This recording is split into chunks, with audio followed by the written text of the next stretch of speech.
todas as estrelas luzentes, louvai dos céus, e as águas que estão acima do firmamento, louve o nome do Senhor, pois mudou ele, foram criados, pois mandou ele e foram criados, e o estabeleceu para todos sempre, fixou-lhes uma ordem que não passará.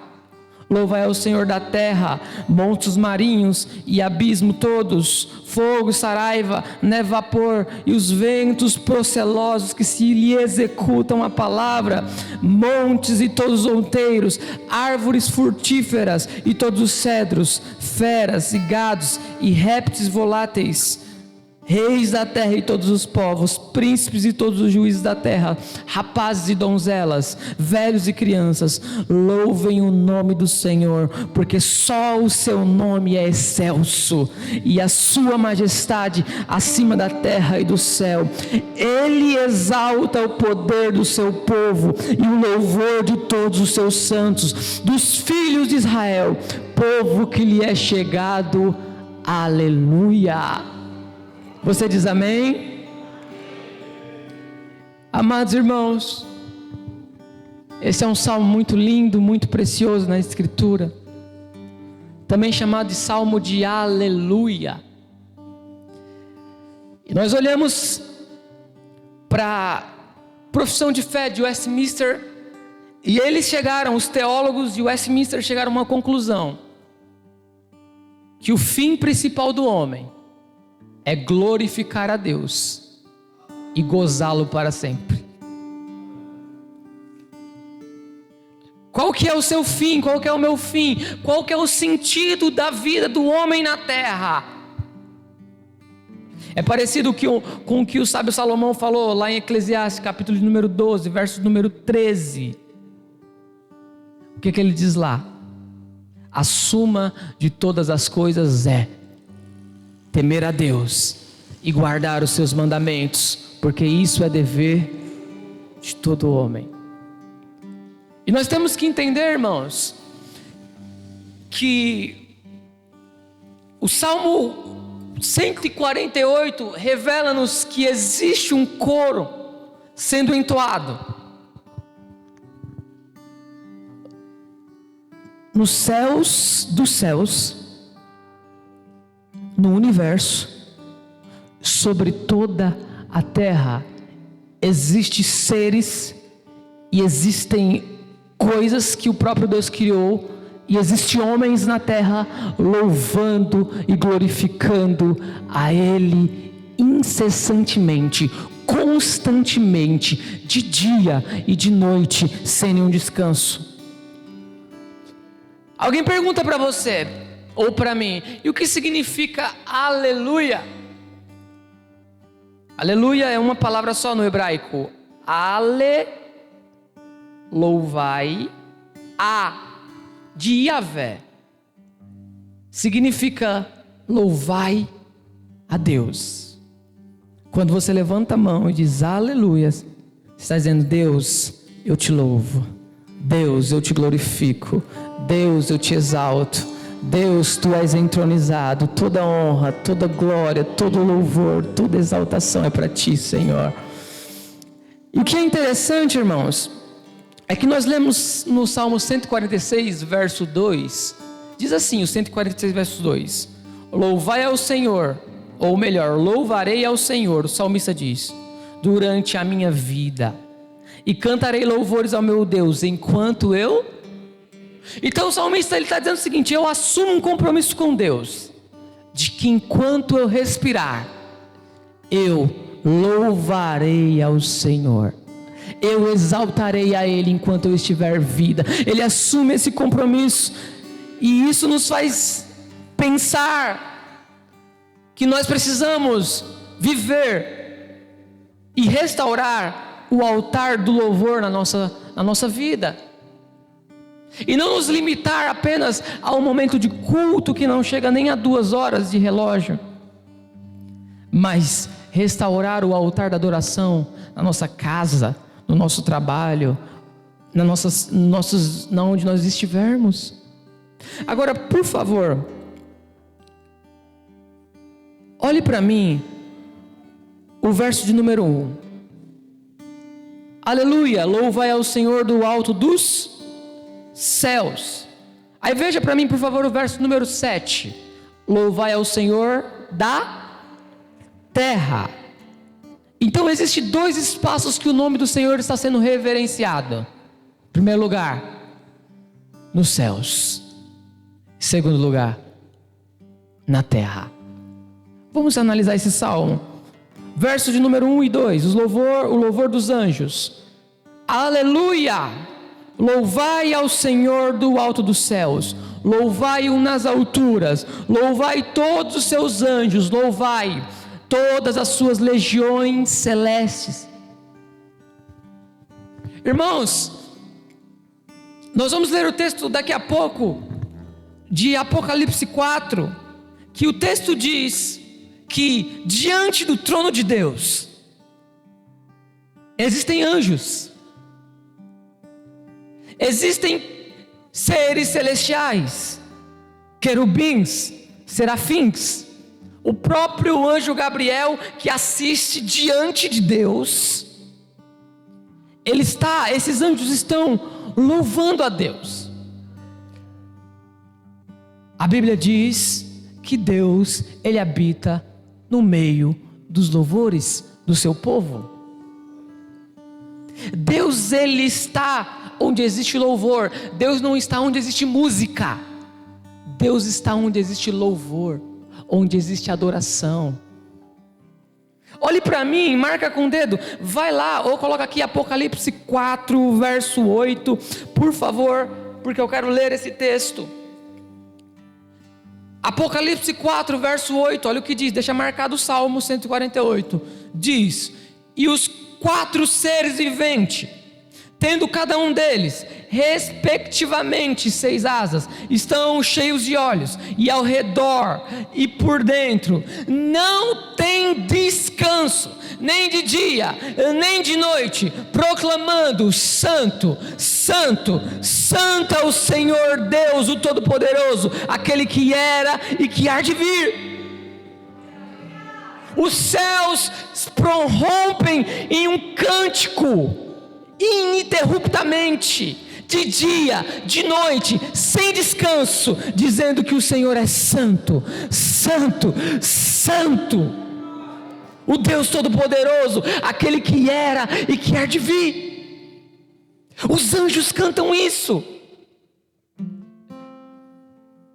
louvando a Deus. Você gosta de música, irmão? Você gosta de louvor? Pastor, eu não gosto disso. Então você está perdido. Porque no céu tem louvor. Porque no céu tem música. Aí tá pensando que a música lá do céu é aquela lá assim: tem sabor de mel, tem sabor de mel. Ou tá pensando que lá no céu aqueles louvores que a gente vê aí, via de regra, nos meios muito pentecostais assim, que Deus vai matar seu inimigo, que Deus vai... Não, lá no céu só existe um cântico, só existe um louvor.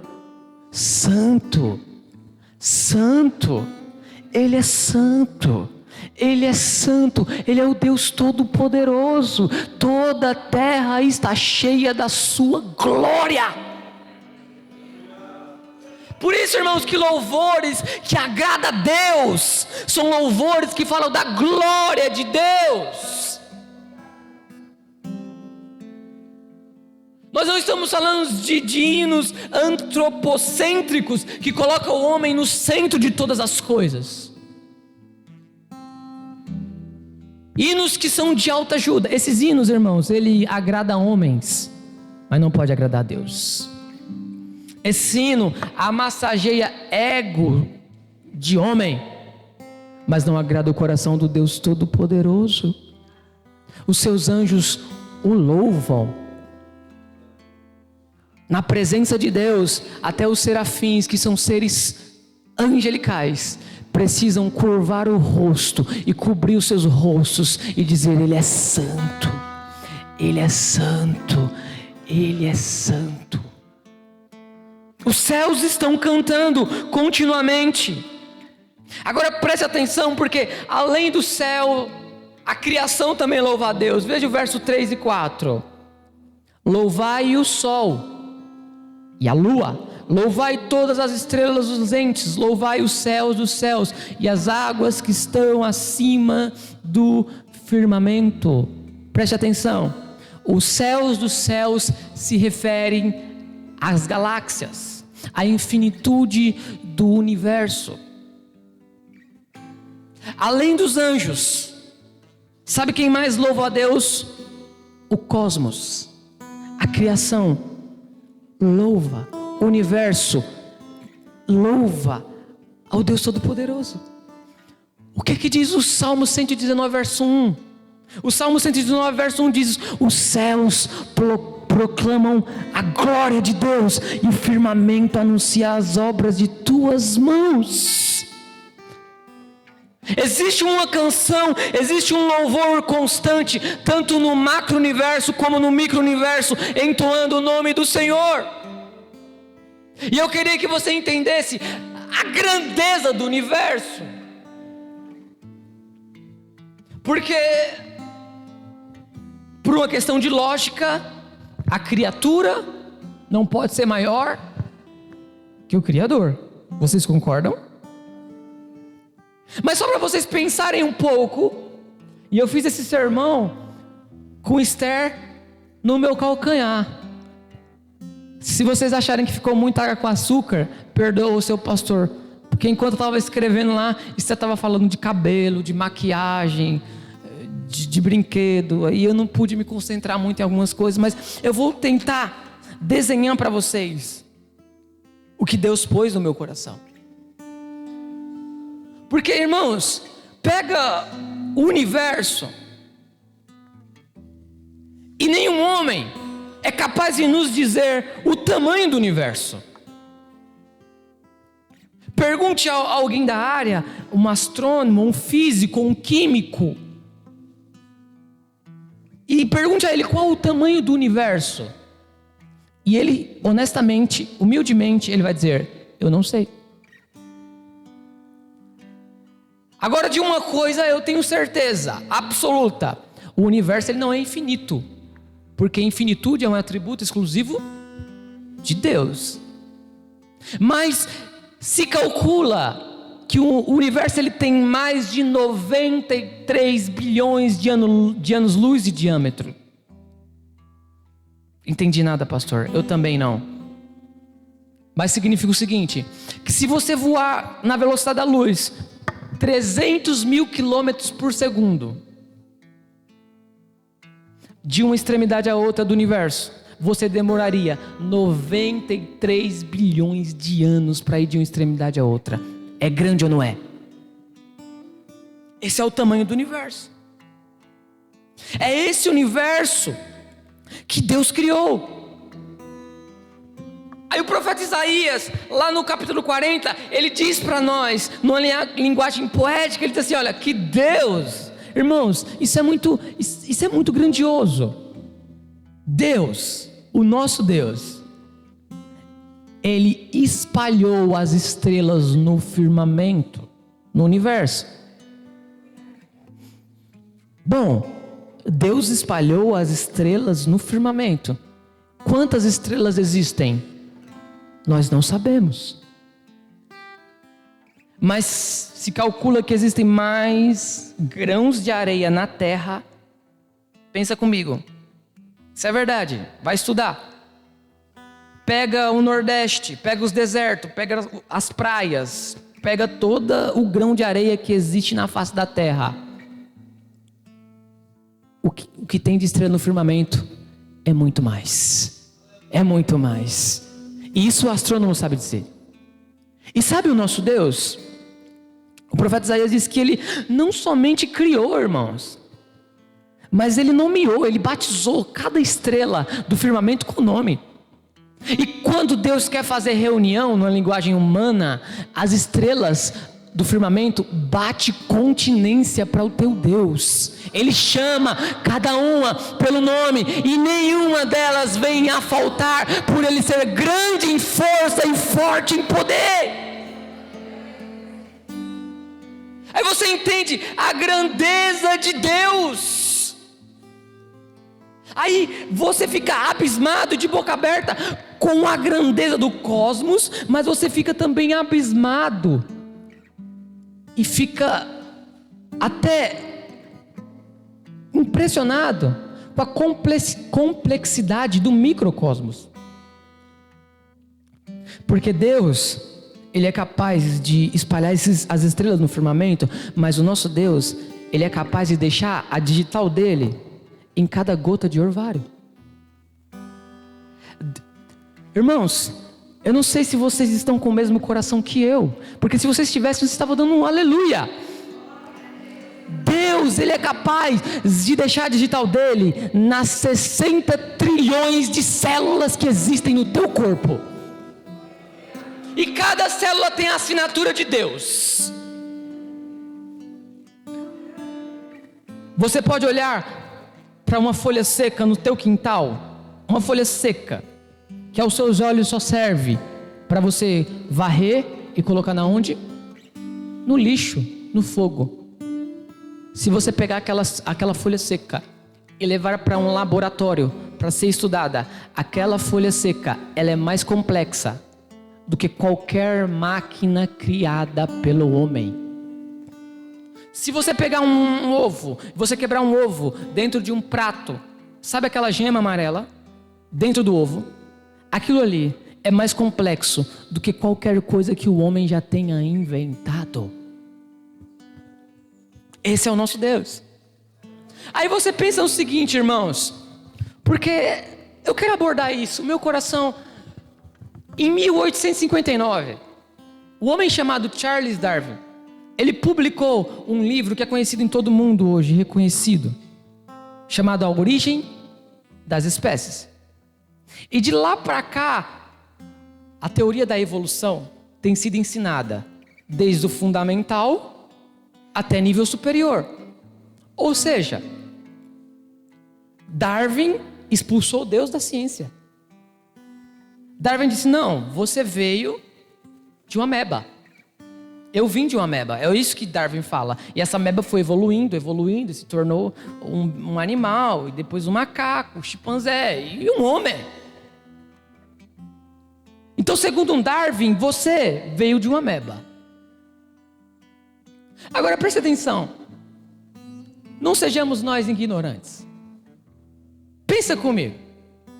Vamos pensar como alguém que acredita no evolucionismo ou no Big Bang. Todos vocês sabem o que é o Big Bang, né? A explosão que eles acreditam criou todas as coisas. Vou fazer algumas perguntas para nós pensarmos. Estou falando de Deus. Porque nossa adoração, Maria Emília, não é adoração mística.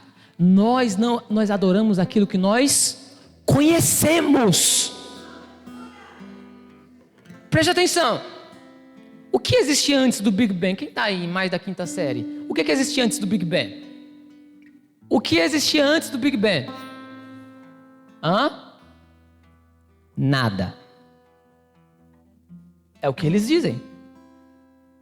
Edilene, se não existia nada, como é que hoje existe algo em vez de nada? Tem uma frase traduzida do latim que diz assim: do nada, nada se faz. Vocês concordam com isso, sim ou não? Deixa eu ilustrar para você entender. Nós estamos aqui dentro dessa igreja. Daqui a pouco você vai dar glória, calma. Nós estamos aqui dentro dessa igreja. É possível, dentro dessa igreja, surgir uma onça para nos devorar? Sim ou não? Não, gente. Nós estamos aqui com a porta fechada, vou melhorar. É possível surgir uma onça aqui para nos devorar? Porque uma onça não surge do nada. Do nada, nada se faz. Ok? Então, antes do Big Bang, nada existia. Se nada existia, por que existe algo hoje? Agora, é mais racional eu e você pensarmos que existia algo antes do Big Bang. Agora, eu vou fazer você pensar. O que existia antes do Big Bang? Lembrem-se que eu sou criacionista, eu sou crente, viu? Eu não acredito no Big Bang, não. Só estou usando essa palavra para nós entendermos. O que existia antes do Big Bang, ou do start do universo, teria que ser atemporal. Por quê, pastor? Porque o tempo foi criado depois dele. Teria que ser um ser espacional. Por quê? Porque o tempo, o espaço foi criado depois dele. Teria que ser um ser dotado de inteligência. Porque a criação e tudo que existe é inteligente. Teria que ser um ser dotado de desígnios. Porque existe um funcionamento na criação. Teria que ser um ser dotado de vontade. Decidiu criar. Agora, a teologia nos chama esse antes do Big Bang de Deus. Sabe o que existia antes da criação? O Verbo. O Verbo de Deus. No princípio era o Verbo estava com Deus, e o Verbo era Deus, e todas as coisas foram feitas pelo seu intermédio, e sem Ele, nada do que foi feito se fez. Preste atenção numa coisa, se você for olhar, o universo, ele é regido por leis precisas e movimentos uniformes. Se algum desses movimentos viesse a faltar, sabe o que aconteceria com todo o universo? Ele explodiria. São movimentos, são a estrutura do universo, irmãos, mostra uma inteligência absurda. Sabe quantos por cento o homem conseguiu estudar a respeito do universo? Menos que 5%. Com toda a inteligência, com toda a tecnologia. Agora, irmãos, honestamente, a minha mente não consegue aceitar que uma estrutura tão inteligente foi criada do caos. Que tudo isso que nós vemos hoje, irmão, você sabia que a Lua exerce um papel de gravidade sobre os oceanos, e que se não houvesse Lua, todo esse planeta estaria submergido debaixo do mar? E você sabe quem ordena a Lua para executar o seu papel? Você sabia que nós não estamos tão perto do Sol para sermos queimados, e não estamos tão longe do Sol para ser congelado? Nós estamos exatamente no lugar certo. E você acha que isso nasceu de um caos, de uma explosão? Eu não consigo aceitar, irmãos, porque é mais irracional crer que uma explosão colocou tudo isso no lugar, do que se dobrar e se curvar e dizer: foi o Deus da Bíblia que criou todas as coisas. Foi o Deus Todo-Poderoso. Foi o Deus, irmãos, que se assenta no globo da terra. Foi o Deus que o céu é o seu trono e a terra é um lugar onde Ele coloca os pés. Foi esse Deus, o Deus Todo-Poderoso. Aí quando você vai parar para estudar, irmão, porque isso é uma coisa que você tem que ter tempo e você tem que gostar, que todos os avanços científicos e químicos e astronômicos que nós temos hoje,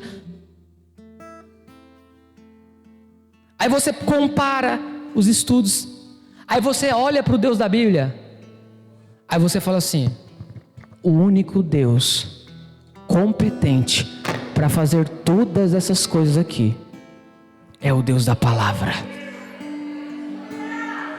Porque o Deus da palavra, Ele é eterno. Porque o Deus da palavra não foi criado, Ele é o Criador. O Deus da palavra é atemporal. O Deus da palavra, nas palavras de Jó, Ele tudo pode, e nenhum dos seus planos podem ser frustrados. Agora preste atenção, eu quero que você saiba disso. Este mundo, ele não surgiu espontaneamente. Esse mundo não é resultado de uma evolução de bilhões e bilhões de anos. Irmãos, esse mundo que nós conhecemos hoje, irmãos, ele tem pouquíssimo tempo de formação.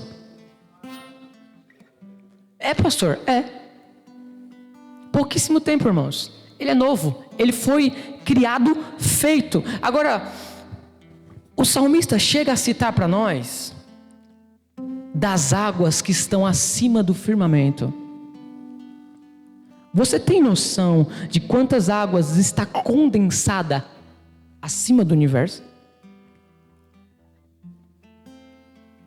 Vocês lembram do texto lá de Noé? Que a Bíblia diz que quando começou a chover, Deus, ele abriu as comportas do céu. Deus abriu, irmão. Esse mundo se encheu de água. E você acha que água foi que veio? Os estudiosos dizem e acreditam que veio água de cima e veio água de baixo. E o salmista chega a dizer que as águas que estão acima do firmamento, louva a Deus. A ideia que o salmista está tentando dizer para a gente é a seguinte: aquilo que nós não vemos e às vezes não percebemos, está louvando e engrandecendo o seu Criador. Sabe o que eu fico impressionado, irmãos? É que você acredita que o ser humano é um ser tão impressionante, na minha opinião? Porque o ser humano, licença, eu acho que eu nunca fiz isso na minha vida. Desde que eu pastor, eu nunca desci desse púlpito pregando. Eu nunca desci, a primeira vez. Mas o ser humano, ele é capaz de vir no culto como esse. É incrível. Ele é capaz de fazer isso.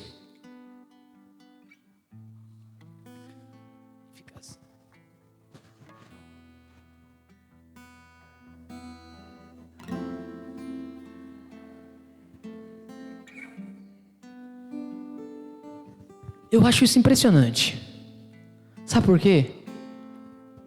A Bíblia diz que os demônios creem e estremecem. A gente chega à conclusão que tem demônio que é mais convertido que os crentes. Presta atenção. Tiago, ele faz uma pergunta: crês tu que Deus é um só? Fazes bem, porque os demônios também creem. Você crê que Deus é um só? Porque tem muita gente que não crê. Então a fé dos demônios é muito mais evoluída do que a fé de muita gente. Agora presta atenção. A fé dos demônios não é uma fé lógica, mas também é uma fé que demonstra emoção. Eles creem e eles estremecem. Irmãos, quando Jesus está num ambiente, até um homem com 6.000 demônios, com uma legião, tem que se dobrar e tem que adorar. Aí eu acho impressionante um ser humano não se curvar diante de Deus. Presbítero Sérgio, eu acho impressionante um ser humano vir para o culto e mascar chiclete o culto inteiro. Irmãos, eu acho impressionante um ser humano vir ao culto e não conseguir derramar uma lágrima, e não conseguir levantar uma mão, e não conseguir abrir uma boca para adorar a Deus. Os demônios se curvam, a natureza se curva, os anjos se prostram, só você.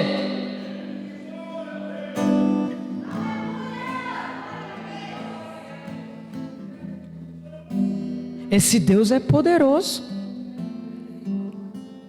Esse Deus, irmãos, é o Deus que a Bíblia diz que quando o dia do Senhor chegar e Ele começar a acertar as contas com os moradores dessa terra, diz a Escritura,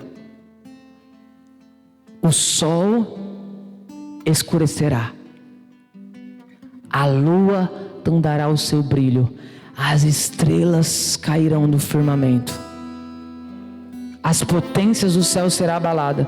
O que vai acontecer com você e comigo? Se formos cristãos verdadeiros, eu e você não vamos estar aqui. Senão, nós vamos procurar a morte e não vamos encontrar. E nós vamos dizer: montanhas caiam sobre nós, rochedos caiam sobre nós, porque aquele que se assenta no trono se levantou, e a ira dele vai ser derramada sobre a terra. Quão terrível será esse dia!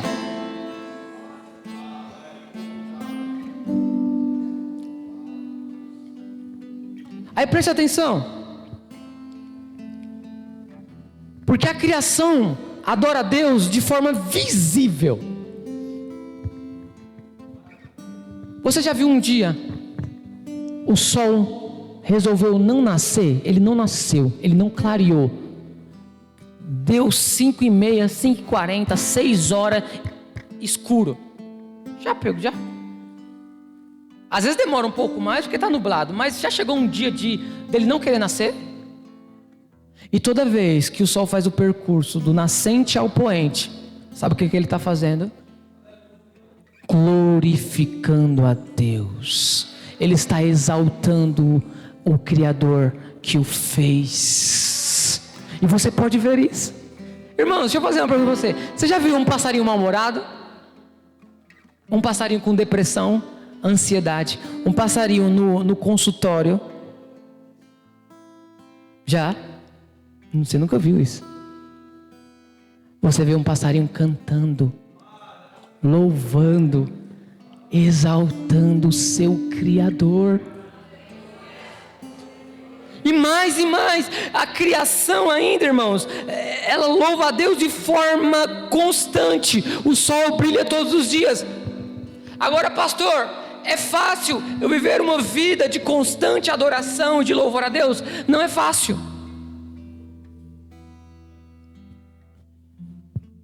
Existem dias, irmãos, que nós estamos sorrindo. Existem dias que nós estamos chorando.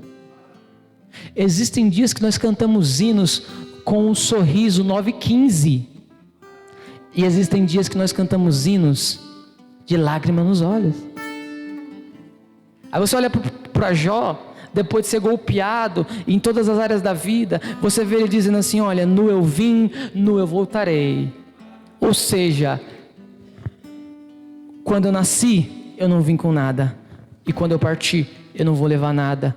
Tudo que eu consegui, do berço à sepultura, vai ficar aqui, mas uma coisa é eterna: bendito seja o nome do Senhor. Aí você vê um profeta Abacuque, irmãos. Tem uns textos na Bíblia, irmão, que quando eu vou ler, eu estremeço. E às vezes eu leio assim, pregador, na minha casa eu falo: esse aqui eu não tenho coragem de pregar ainda não. Esse aqui eu não tenho coragem, irmão. Porque pregador prega e tem que viver. Quando nós olhamos para o profeta Abacuque, irmãos, muito lindo, né? O cântico de Abacuque no capítulo 3. Mas você vai estudar a história de Abacuque, você fica... Deus revelou uma sentença para ele. Ah, pastor, eu só quero bênção. Ah, pastor, eu só quero porta aberta. Ah, pastor, eu só quero estar no palco e os outros na plateia. Ah, pastor, eu só quero... Irmãos, Deus revelou para Abacuque a pior das sentenças, a pior das coisas. De um povo ser subjugado, escravo, 70 anos por causa do seu pecado. E Deus disse assim: olha, pode orar, pode clamar, pode jejuar, pode fazer campanha, pode subir monte, pode descer monte, eu não os ouvirei. Acabou, é sentença. Aí você vê um homem desse, que recebeu uma sentença dessa. Lá no capítulo 3 ele vai começar a dizer: ainda que a figueira não floresça, ainda que não haja fruto na vide, o produto da oliveira minta, os campos não produzam mantimento, as ovelhas sejam arrebatadas dos apriscos e nos currais não haja gado, todavia eu me alegrarei no Senhor e exulto no Deus da minha salvação. Sabe o que a Bíblia está ensinando para mim e para você? Você e eu pode cantar nos momentos difíceis. Você e eu podemos adorar nos momentos de dor, de luta.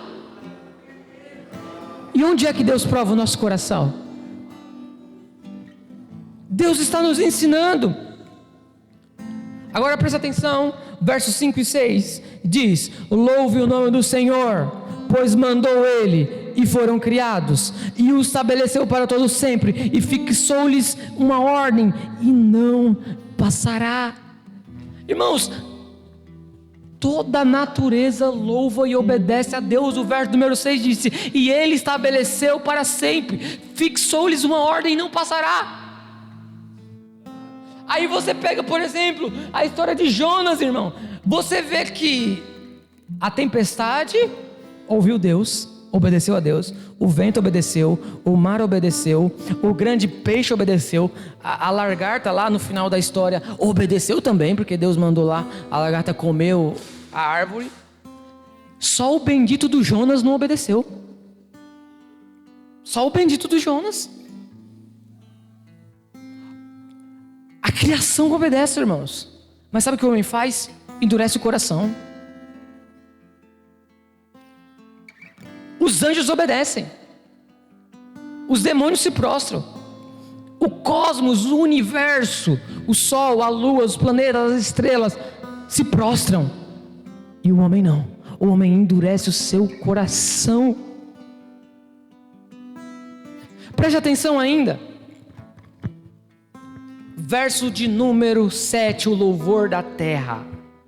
Louvai ao Senhor da terra, monstros marinhos e abismo todos, fogo e saraiva, neve e vapor, ventos procelosos que lhe executam a palavra, monte e todos os outeiros, árvores frutíferas e todos os cedros, feras e gados, répteis e voláteis.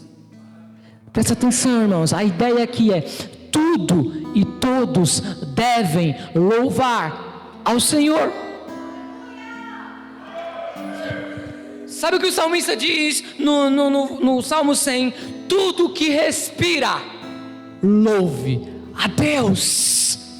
Você vê que os seres marítimos louvam o Senhor, os fenômenos naturais louvam o Senhor, a vegetação louva o Senhor, os animais louvam o Senhor. Agora ele diz o verso 11 e 12: reis da terra e todos os povos, príncipes e todos os juízes da terra, rapazes e donzelas, velhos e crianças, louve ao Senhor. Eu só quero falar uma coisa aqui desses versos que eu falei. O que eu acho interessante aqui é o verso 12, porque ele diz assim, ó, rapazes e donzelas, né? Jovens, homens e jovens meninas, louvem ao Senhor. Mas ele diz assim, ó, velhos.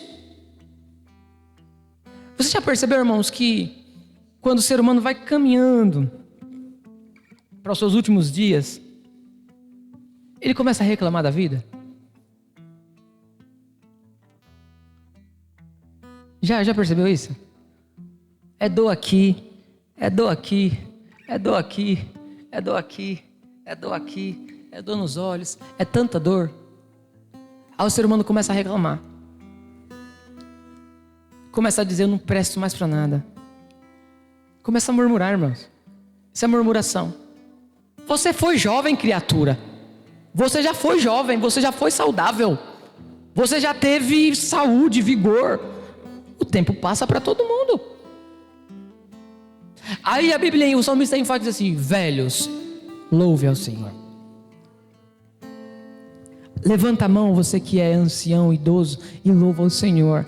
Está doendo, irmão, tem artrite, artrose, osteoporose, tudo com ose aí. Dá graças a Deus, fala, Senhor, eu te louvo. Eu te louvo, Senhor, sabe por quê?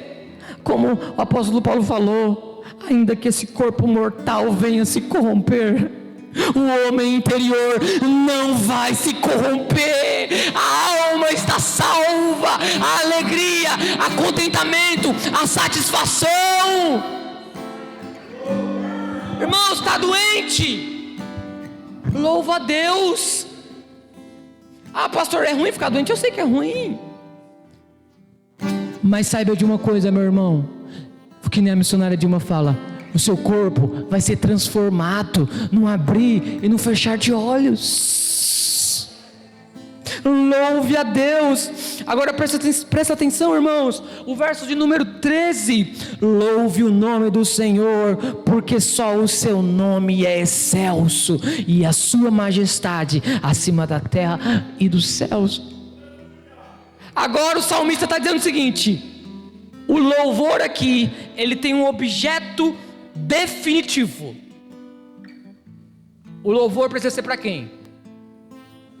O verso número 13 diz o quê? Louvem o nome do Senhor. Se tem nome, tem caráter. Se tem caráter, tem personalidade. Se tem personalidade, tem atributos. Eu pergunto a você: você conhece o seu Deus? Deixa eu responder: você não conhece e eu não conheço. O suficiente não. Você conhece o seu Deus? Você sabe que Ele é aquele que alimenta os pássaros e é aquele que veste o lírio do campo. Você conhece o seu Deus? Aquele que colocou limites nos oceanos. E agora o salmista começa a dizer que a adoração, o louvor precisa ser para o nome do Senhor. Por quê? Por quê? Porque só o seu nome é excelso e a sua majestade sobre a terra. Irmãos, você sabe por que Moisés pediu para ver a glória de Deus? O que foi que Deus disse a Moisés? Vocês se lembram? O que foi que Deus disse a Moisés?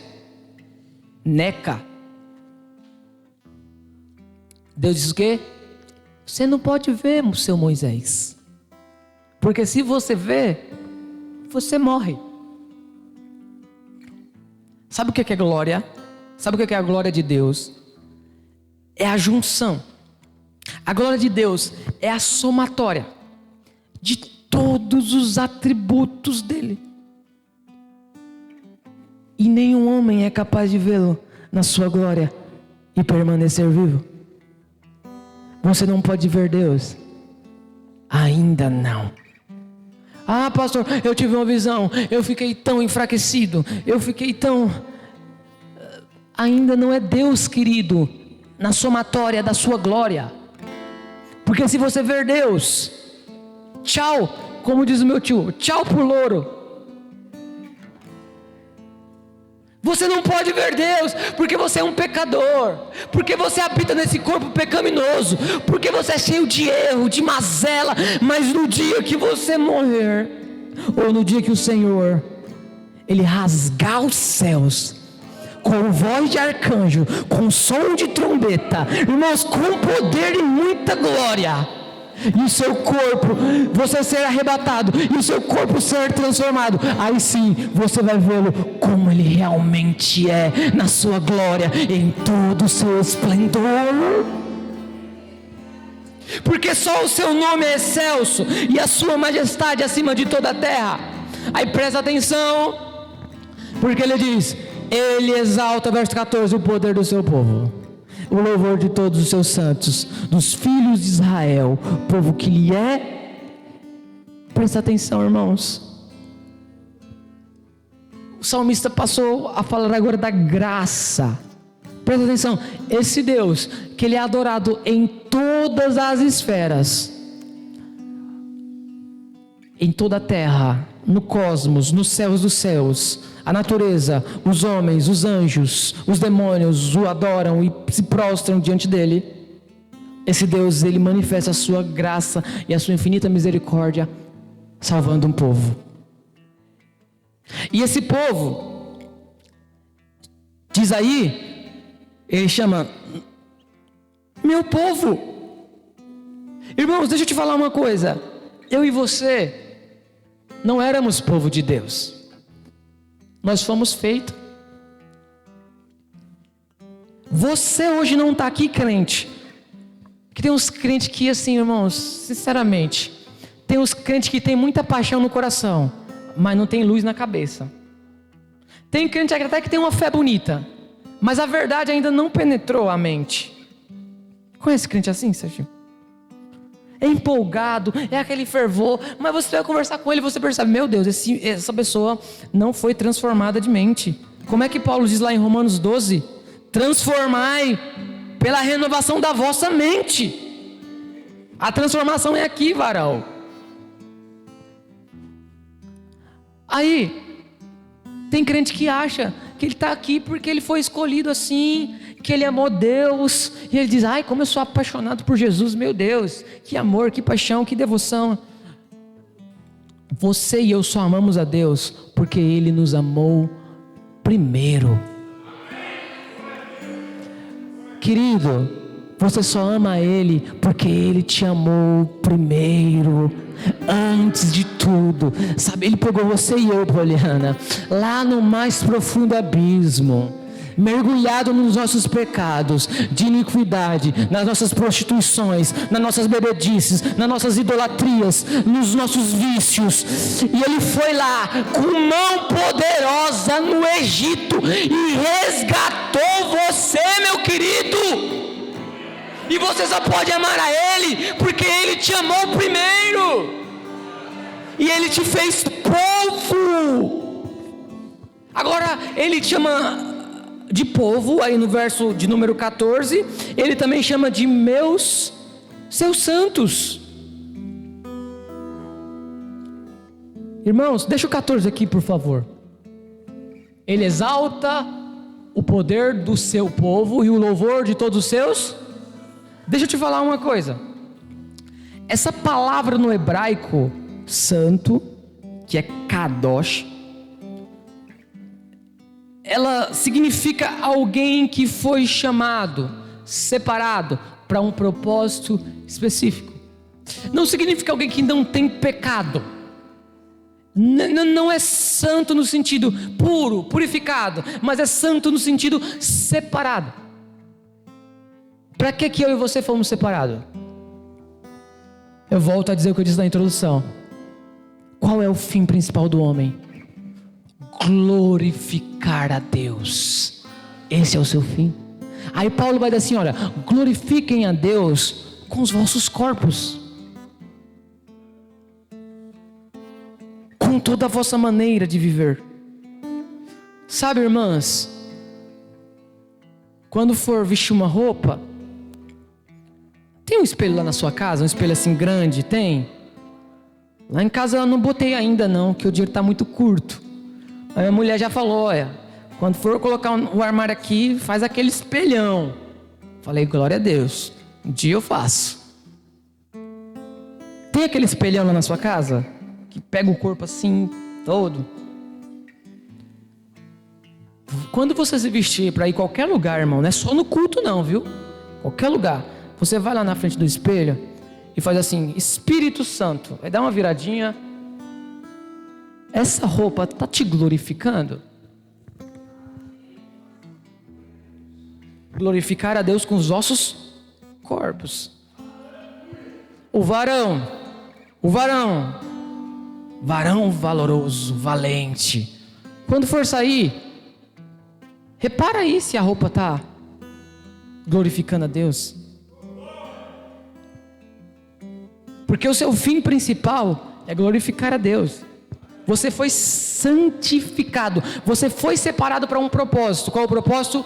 Glorificar a Deus. Este é o seu fim. Mas ainda, ele diz o seguinte: nós somos o seu povo, o seu santo, mas nós somos os seus filhos. Meu Deus, nós somos o seu povo, somos os seus santos, e agora nós somos seus filhos. Irmãos, quando você é filho, você tem herança. Quando você é filho, tudo que é do teu pai é teu. Quando você é herança, você usufrui de todos os privilégios de um filho. E Deus está dizendo o seguinte: agora vocês são filhos. Vocês são herdeiros, meus herdeiros e cordeiros com Cristo. Significa o seguinte: Deus está dizendo, Nossas palavras que você possa entender. Eu sou o dono do universo. Eu sou o criador de todas as coisas. Meu nome é excelso. Eu sou majestoso. Os céus me louvam e me glorificam. Pode vir, meu filho. É tudo seu também. Você é herdeiro dessa glória. Você é participante disso. Vem, vem, vem. Vinde, benditos do meu Pai, para o gozo que está preparado desde a fundação dos séculos. Nós somos herdeiros. O céu nos pertence.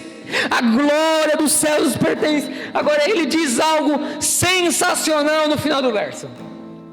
Cadê o verso? Meu Deus, em nome de Jesus. Dos filhos de Israel, povo que lhe é. Aí, meu amigo, me perdoe da expressão. Hoje parece que eu estou me sentindo mais em casa. Você antes de Cristo, presta atenção, me desculpa, me perdoe mesmo. Você e eu antes de Cristo eram desgraçados. Desgraçado, essa é a palavra que descreve. Desgraçado, desgraçado. Irmãos, você não tinha nada. Você não tinha Cristo. Você não tinha Deus, você não tinha amor, você não tinha esperança, você não tinha nada, nada, nada. Você era o pior miserável, eu era o pior miserável. Aí, olha como é que Deus nos chama, povo que lhe é chegado.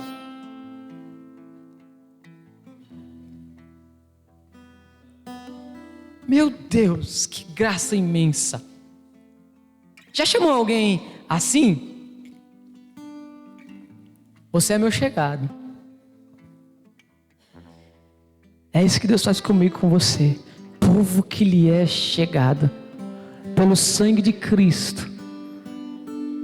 Nos aproximou do Pai. E nos deu intimidade com o Pai. E nós somos chegados de Deus. Mas eu quero concluir dizendo o seguinte. Que só você e eu podemos adorar a Deus expressando afetividade, personalidade e inteligência. A criação não pode. Eu e você pode. Sabe o que é interessante? É que nós não adoramos a Deus por instinto. Nós adoramos a Deus expressando os nossos sentimentos, a nossa afetividade, a nossa personalidade, a nossa inteligência. Então deixa eu te fazer uma pergunta. Você está zangado? Está insatisfeito com a vida? O fardo está pesado? Está se sentindo sozinho? Injustiçado? Está cansado? Adora a Deus, meu querido. Glorifica o Senhor. Exalta o nome dEle. Irmãos, esse salmo nos mostra que nós precisamos viver e restaurar, sabe, a cultura ou o hábito de se ver louvando a Deus. Mas, irmãos, é adorar a Deus em todas as circunstâncias, irmãos. É adorar a Deus quando o carro bate. É adorar a Deus quando falta gasolina. É adorar a Deus quando aquela pessoa que disse que ia pagar não pagou. É adorar a Deus quando a providência chega. É adorar a Deus quando a providência não chega. É viver de forma satisfeita com Deus. E sabe, a Bíblia diz que perto está o Senhor daqueles que o amam. E sabe, irmãos, esse salmo, ele aponta para a eternidade. Eu estou finalizando. Fica de pé que eu já vou orar para a gente ir embora. Irmãos, se eu fazer uma pergunta a vocês: você tem voz bonita?